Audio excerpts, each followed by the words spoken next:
Како превентивна мерка, фабриките на Jaguar Land Rover ќе паузираат 2 недели на почетокот на ноември. Одлуката е донесена со цел да се ублажат евентуалните штетни влијанија од Брекзит, доколку излегувањето на Велика Британија од Европската Унија се случи без договор. Непријатната вест на работниците лично им ја соопшти главниот извршен директор на компанијата, доктор Ралф Шпет, кој рече дека стопирањето на производството е неопходно.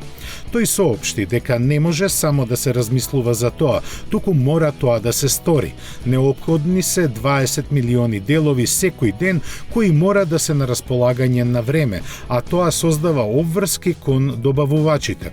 Производството ќе паузира во сите 4 фабрики на компанијата, од кои излегуваат скоро третина од возилата кои се произведуваат во Велика Британија. Слични најави за привремено прекинување на производството има и од Toyota и Mini.